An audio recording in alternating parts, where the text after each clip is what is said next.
aperta e daí afrouxa, sossega. I mean, I understand nothing. Hello everyone, hi. So, as someone who loves reading, I find the topic of literary translation extremely fascinating.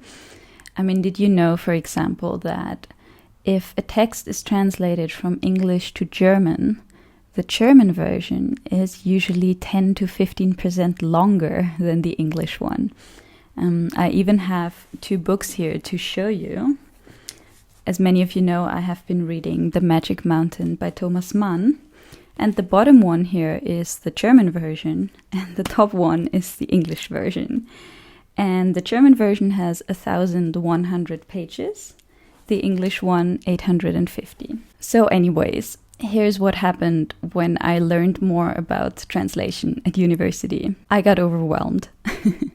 I knew I wanted to make a video about this topic and share with you everything that I've learned.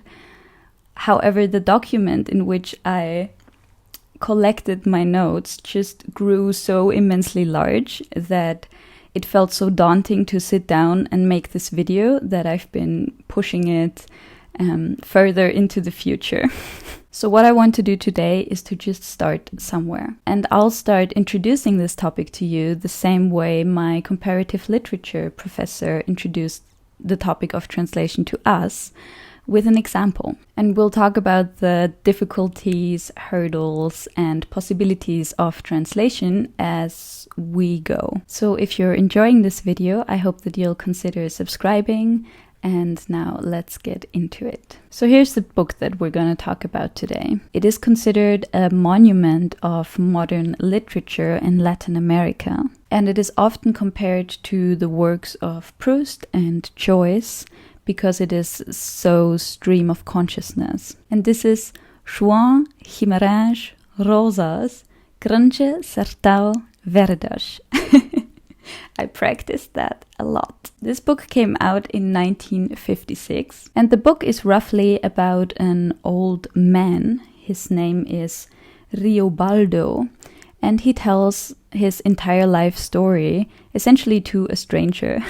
And the book is just written in one long section of a monologue of about 500 pages. And we learn how Riobaldo one day tried to make a pact with the devil. He was trying to conquer some land, and there was this other man that he didn't like, and he asked the devil for help and said, if you just get rid of this man for me, I'll sell you my soul.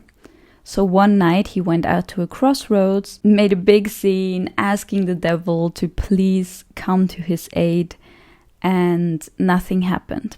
He just stood there on the street for a while, and then he went back home. And however, after that, that man that he wished death upon actually died. I think he got murdered. And he has wondered for the rest of his life whether that pact with the devil accidentally did work out, and whether he has sold his soul, essentially, and he just doesn't know it yet. And his monologue deals with his conscience and muses on many important themes of the human condition, such as good and evil, love and consciousness, trying to grapple with the big themes of one's life.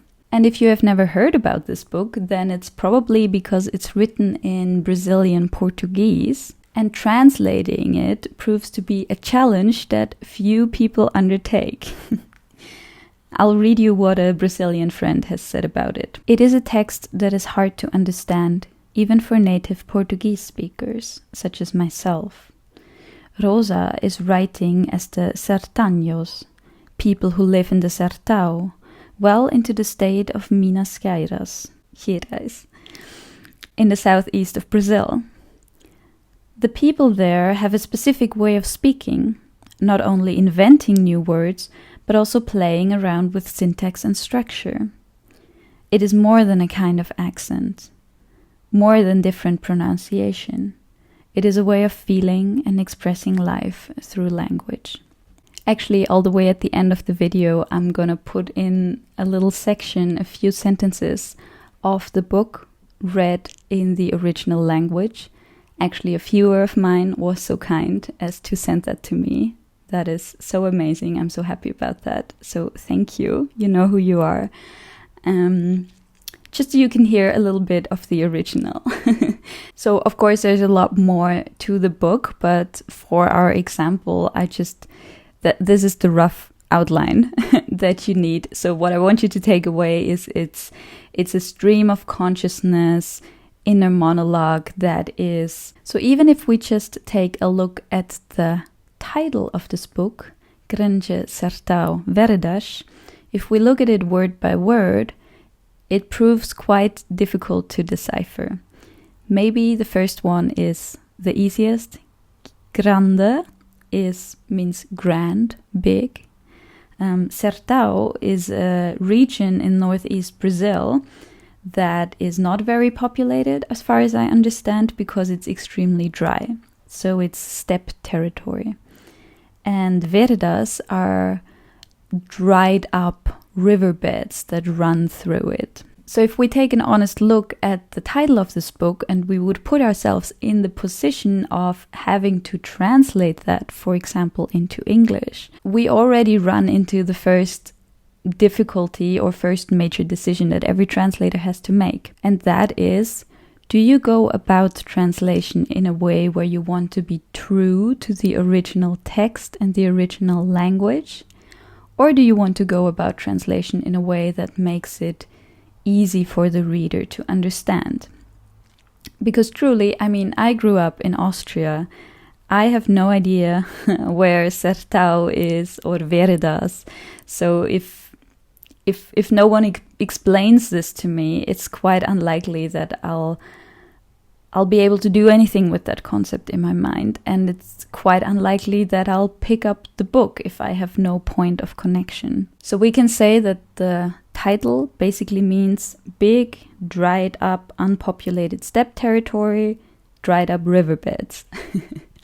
But that, of course, is not a very attractive title.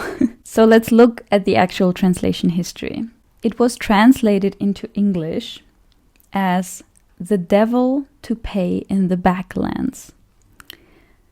Now, I don't know about you, but that title in me evokes more a sense of adventure than a sense of contemplation.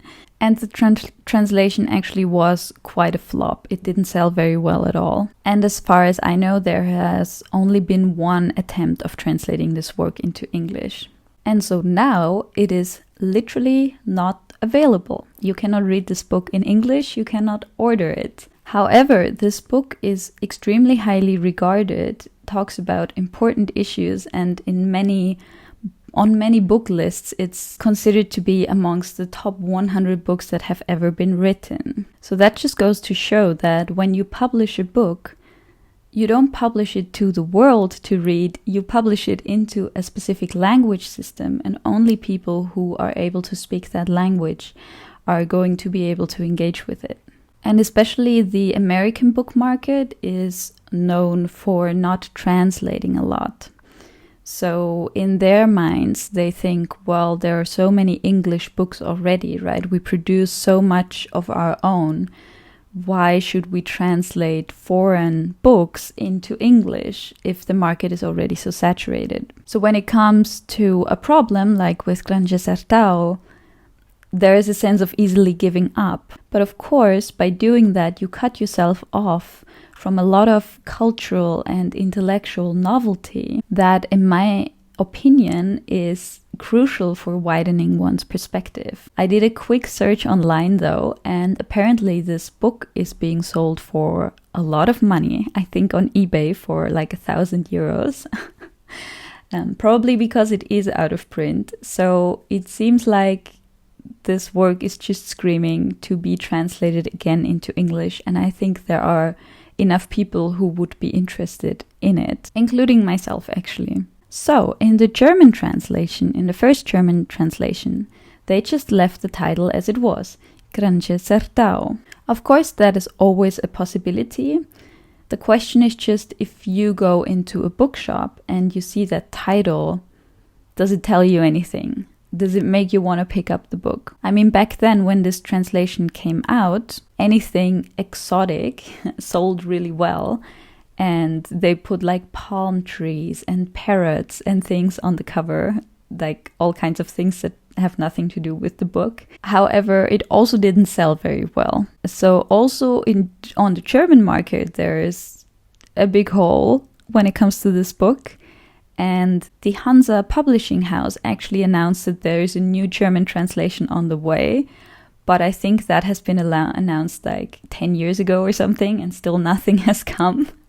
So I'm feeling a little sorry for the person who has to translate that, because that person is obviously struggling more than they thought they would. The French translation is also fun to look at. The title is Diadorim. You might say, well, that has nothing to do with the original title. And you're right, because Diadorim is actually the only female character in the entire book. And there's a little bit of a love story going on between the main character and her. But the fact that the French translator chose to put her name as the title really feeds into that cliche that French people, first and foremost, focus on the romantic aspect of his story. So I just thought that was really funny. In the Spanish title, they just left Gran Sertão Veredas. I mean, I don't speak Spanish, but they left it pretty much as it is. That is still available. The Dutch version is called Die Bewildernis de Wegen. That has been praised a lot and is apparently still available.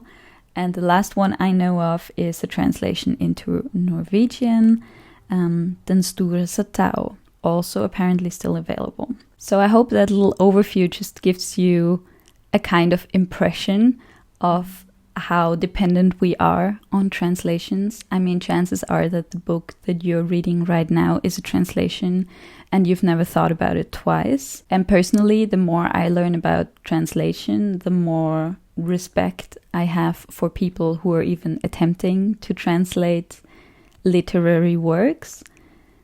And sometimes I also feel a little discouraged, and I feel like translation is not even possible. Every translation is a new interpretation, and that often works are just locked into a language system, and that's just how it is. But anyways, thank you so much for watching this video, and I'll see you again very soon. Bye bye. O correr da vida embrulha tudo, a vida é assim, esquenta e esfria, aperta e daí afrouxa, sossega e depois desinquieta. O que ela quer da gente é coragem.